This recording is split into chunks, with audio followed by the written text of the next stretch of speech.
The rise of the Song dynasty. After decades of chaos following the collapse of the Tang dynasty, China entered a period known as the Five Dynasties and Ten Kingdoms era. Northern rulers rose and fell quickly, while the south fractured into small competing states. It was a time of shifting alliances, endless warfare, and political instability. Out of this turbulence emerged a man who would reunify China, Zhao Guanyin, who would later become Emperor Taizu, the first emperor of the Song dynasty. Zhao Guanyin was a skilled general serving the later Zhou dynasty. In the year 960, during a moment of political uncertainty, his troops proclaimed him emperor in what became known as the Qinqiao Mutiny. But unlike so many military strongmen of the era, Zhao Guanyin did something extraordinary. He believed long-term stability depended on reducing the military's power over politics. So he disarmed the generals who crowned him, not with force, but with diplomacy. He invited them to a feast, offered them honors and pensions, and persuaded them to retire peacefully. This policy became one of the foundations of the Song dynasty, civil authority over military authority. Over the next few years, Taizu and his successors unified most of China, bringing an end to a half-century of fragmentation. But although the Song restored unity, they inherited a dangerous geopolitical landscape. Nomadic powers, Khitan Liao in the north, Tangut Xixia in the northwest, and later the Jurchen Jin, would constantly challenge the dynasty's borders. Government, society, and culture under the Song. The Song dynasty created one of the most sophisticated and stable governments in Chinese history. They expanded and refined the civil service examination system, making it the primary path to high office. For the first time, education, not noble birth, determined one's future. Families across the empire invested heavily in learning, printing, and schooling, creating a culture where scholars were honored above all. This period also saw explosive economic and technological growth. The Song Empire became perhaps the richest, most advanced society on earth. Gunpowder weapons began to appear on battlefields.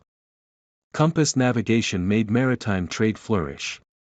Movable type printing accelerated learning and literature. Large urban centers, especially Kaifeng and later Hangzhou, became lively cosmopolitan capitals filled with markets, theaters, restaurants, and nighttime entertainment. For the ordinary people, the Song era brought rising prosperity. Farmers adopted new rice varieties from the south, allowing multiple harvests a year. Population surged. Trade networks expanded. Merchants gained prestige. Art reached new heights, from the poetry of Su Shi to the landscapes of Fan Quan and Guoxi. But beneath this cultural brilliance, a weakness lingered. The Song state remained militarily fragile. The Northern Song and the Jurchen invasion. Despite its wealth, the Song military was often viewed as the dynasty's Achilles heel. The government, wary of generals, kept the army under tight civil control. Commanders hesitated to make decisions, and troops struggled against the nomadic cavalry forces of the northern steppe. The first major threat came from the Khitan Liao Empire, forcing the Song to pay annual tribute to maintain peace. Later, the Xixia also pressured the dynasty. In the early 12th century, the Song attempted to break the stalemate by forming an alliance with a rising power, the Jurchens. Together, they struck at the Khitan Liao. But once the Jurchens destroyed the Liao Empire, they immediately turned on the Song.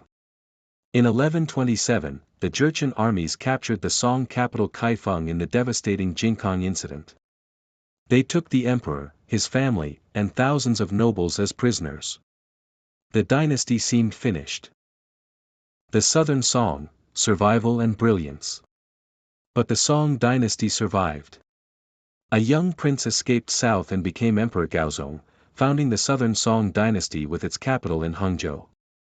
Although the empire lost its northern heartlands, it transformed itself into a maritime and commercial powerhouse. Ironically, after losing so much territory, the Southern Song became even more culturally vibrant.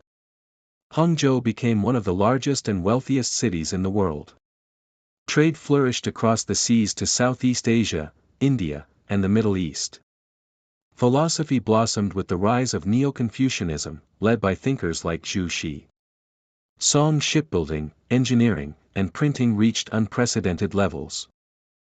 The southern Song court, although militarily weaker than its northern rivals, produced some brilliant commanders such as Yu Fei, who became legendary for his loyalty and efforts to recover the north.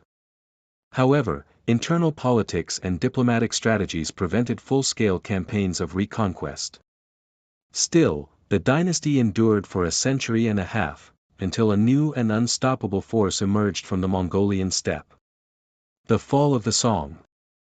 In the 13th century, the Mongol Empire under Genghis Khan and his successors began to sweep across Asia. After subduing the Jin dynasty in the north, the Mongols turned their attention to the Song. The Song resisted fiercely. Their engineers invented advanced gunpowder weapons, flame projectors, and fortified river defenses.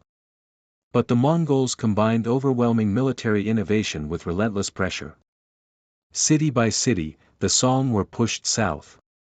In 1276, the Mongols captured Hangzhou. Loyalists fled with the remaining princes, trying desperately to keep the dynasty alive along the southern coast. The final stand came in 1279 at the Battle of Yamen, where the last Song loyalists, refusing surrender, perished in a naval battle against Kublai Khan's forces. With the death of the last child emperor, the Song dynasty came to an end, and the Mongol-led Yuan dynasty began.